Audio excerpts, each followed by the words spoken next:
ایک دن حضور نبی کریم صلی اللہ علیہ وآلہ وسلم مسجد میں تشریف فرما تھے اور چاروں طرف صحابہ کرام بھی موجود تھے۔ اتنے میں ایک بوڑھا شخص آیا جس کے کپڑوں میں پیبند لگے تھے۔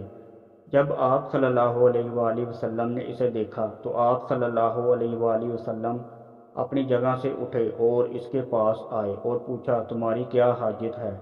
بوڑھے شخص نے آہستہ سے کہا، یا رسول اللہ صلی اللہ علیہ وآلہ وسلم، میں ایک پریشان حال فقیر ہوں اور بھوکا ہوں، برائے مہربانی مجھے کچھ کھانے کو دیجیے۔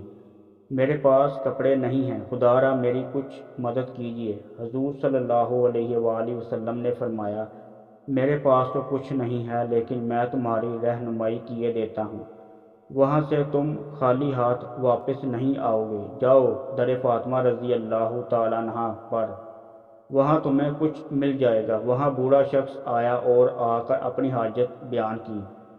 حضرت فاطمہ الزہرا رضی اللہ تعالیٰ عنہا نے فرمایا، ابھی ہمارے گھر میں بھی اس وقت اس گلو بند کے علاوہ کچھ نہیں ہے۔ اور پھر آپ رضی اللہ تعالیٰ عنہ نے اسے وہ گلو بند دیتے ہوئے فرمایا، اسے بیچ ڈالو، انشاءاللہ تمہاری مشکل دور ہو جائے گی۔ فقیر گلو بند لے کر مسجد آیا اور دیکھا کہ نبی کریم صلی اللہ علیہ وآلہ وسلم ابھی اپنے اصحاب کے پاس تشریف فرما ہے۔ اس نے آ کر کہا، یا رسول اللہ صلی اللہ علیہ وآلہ وسلم، آپ کی پیاری بیٹی نے مجھے یہ ہار عنایت فرمایا ہے تاکہ میں اس سے اپنی مشکل دور کر سکوں۔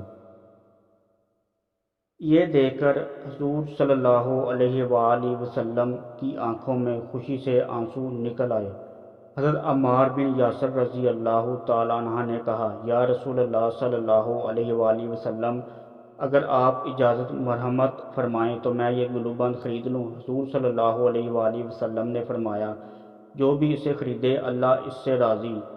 بے عمار بن یاسر رضی اللہ تعالیٰ عنہ اس بوڑھے سے کہا، یہ ہار کتنے کا دو گے؟ اس نے کہا، اتنے کھانا دے دو کہ میرا پیٹ بھر جائے، ایک مناسب پہننے کے لیے لباس دے دو اور مجھے گھر پہنچنے تک کے لیے دینار دے دو تو یہ ہار لے لو۔ حضرت عمار بن یاسر رضی اللہ تعالیٰ عنہ نے کہا، ٹھیک ہے، میں تمہیں غذا، لباس، سواری اور دینار دیتا ہوں۔ یہ کہہ کر حضرت عمار رضی اللہ تعالیٰ عنہ نے اس بوڑھے کو غذا، لباس، سواری اور 20 دینار دیے اور انہوں نے وہ لے کر اپنے غلام کو دیا اور کہا، جاؤ یہ ہار حضور صلی اللہ علیہ وآلہ وسلم کی خدمت میں پیش کرو، اور میں تمہیں بھی حضور صلی اللہ علیہ وآلہ وسلم کی خدمت میں پیش کیا۔ حضور نبی کریم صلی اللہ علیہ وآلہ وسلم نے غلام اور ہار لے کر دونوں کو حضرت فاطمہ الزہرا رضی اللہ تعالیٰ عنہ کو بھیج دیا۔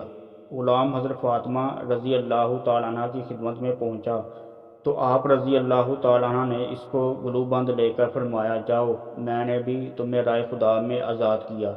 غلام یہ سن کر بہت خوش ہوا اور ہنسنے لگا۔ حضرت فاطمہ الزہرا رضی اللہ تعالیٰ عنہ نے اس سے پوچھا، تم ہنس کیوں رہے ہو؟ اس نے جواب دیا، اے دختر پیغمبر صلی اللہ علیہ وآلہ وسلم، یہ کتنا بابرکت ہار ہے۔ اس بھوکے کو کھانا کھلایا، ضرورت مند کو لباس پہنایا، فقیر کو مالدار بنایا، پیادہ کو سواری عطا کر دی، ایک غلام کو آزاد کر دیا اور پھر آخرکار اپنے مالک کے پاس واپس پہنچ گیا۔ حضرت فاطمہ الزہرا رضی اللہ تعالیٰ عنہ کا گھر حضور نبی کریم صلی اللہ علیہ وآلہ وسلم کے گھر سے کسی قدر فاصلے پر تھا، آنے جانے میں تکلیف ہوتی تھی۔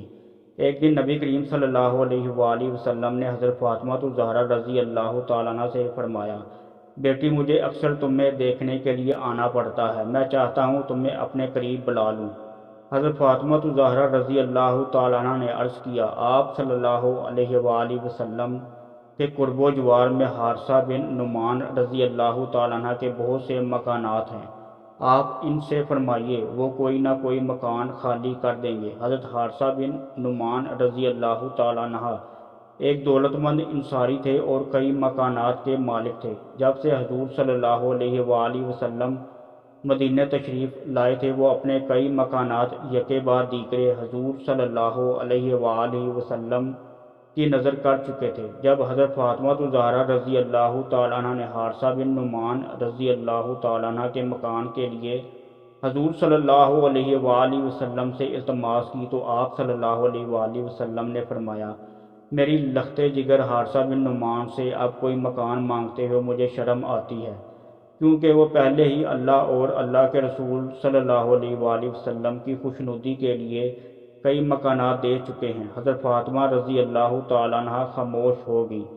ہوتے ہوتے یہ خبر حضرت حارثہ بن نعمان رضی اللہ تعالیٰ عنہ تک پہنچی کہ حضور صلی اللہ علیہ وآلہ وسلم حضرت فاطمہ الزہرا رضی اللہ تعالیٰ عنہ کو اپنے قریب بلانا چاہتے ہیں، لیکن مکان نہیں مل رہا۔ یہ فوراً حضور صلی اللہ علیہ وآلہ وسلم کی خدمت میں حاضر ہوئے اور عرض کیا، یا رسول اللہ صلی اللہ علیہ وآلہ وسلم، آپ فاطمہ الزہرا رضی اللہ تعالیٰ عنہ کو کسی قریبی مکان میں لانا چاہتے ہیں۔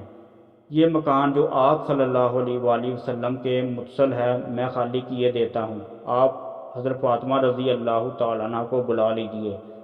اے میرے آقا، میری جان و مال حضور صلی اللہ علیہ وآلہ وسلم پر قربان ہے۔ اللہ کی قسم، جو چیز حضور صلی اللہ علیہ وآلہ وسلم مجھ سے لے لیں گے، مجھے اس کا حضور صلی اللہ علیہ وآلہ وسلم کے پاس رہنا زیادہ محبوب ہوگا بے نسبت اس کے کہ میرے پاس رہے۔ حضور صلی اللہ علیہ وآلہ وسلم نے فرمایا، تم سچ کہتے ہو، اللہ تعالیٰ تم میں خیر و برکت دے۔ اس کے بعد آپ صلی اللہ علیہ وآلہ وسلم نے حضرت فاطمہ رضی اللہ تعالیٰ عنہ اور حضرت علی رضی اللہ تعالیٰ عنہ کو حارثہ بن نعمان رضی اللہ تعالیٰ عنہ کے مکان میں منتقل کرا لیا۔ ایک مرتبہ حضرت علی رضی اللہ تعالیٰ عنہ کے ہاں ایک مہمان آیا، انہوں نے اس کے کھانے تیار کیا۔ حضرت فاطمہ رضی اللہ تعالیٰ عنہ نے کہا، اگر ہم رسول اللہ صلی اللہ علیہ وآلہ وسلم کو بھی بلا لیں اور آپ صلی اللہ علیہ وآلہ وسلم ہمارے ساتھ کھانا کھائیں تو بہتر ہے۔ چنانچہ آپ صلی اللہ علیہ وآلہ وسلم تشریف لائے اور دروازے کے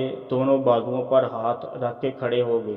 آپ صلی اللہ علیہ وآلہ وسلم نے دیکھا کہ دروازے پر ایک رنگین پردہ لٹکا ہوا ہے اور حضرت فاطمہ رضی اللہ تعالیٰ عنہ کے ہاتھ میں چاندی کے 2 کنگن ہیں۔ آپ صلی اللہ علیہ وآلہ وسلم یہ دیکھ کر واپس لوٹ گئے۔ حضرت فاطمہ الزہرا رضی اللہ تعالیٰ عنہ بہت دلگیر ہوئیں اور رونے لگیں۔ اتنے میں حضور صلی اللہ علیہ وآلہ وسلم کے غلام حضرت رافع رضی اللہ تعالیٰ عنہ پہنچ گئے۔ رونے کا سبب پوچھا۔ حضرت فاطمہ رضی اللہ تعالیٰ عنہ نے ماجرا سنایا تو بولے، حضور صلی اللہ علیہ وآلہ وسلم نے پردے اور کنگن کو ناپسند فرمایا ہے۔ حضرت فاطمہ الزہرا رضی اللہ تعالیٰ عنہ نے دونوں چیزوں کو فوراً حضور صلی اللہ علیہ وآلہ وسلم کی خدمت میں بھیج دیا اور کہلا بھیجا، میں نے انہیں رائے خدا میں دے دیا۔ حضور صلی اللہ علیہ وآلہ وسلم بہت خوش ہوئے، اپنی بچی کے حق میں دعائے خیر و برکت مانگی اور ان اشیاء کو بیچ کر قیمت اصحاب صفہ کے اخراجات میں صرف کر دی۔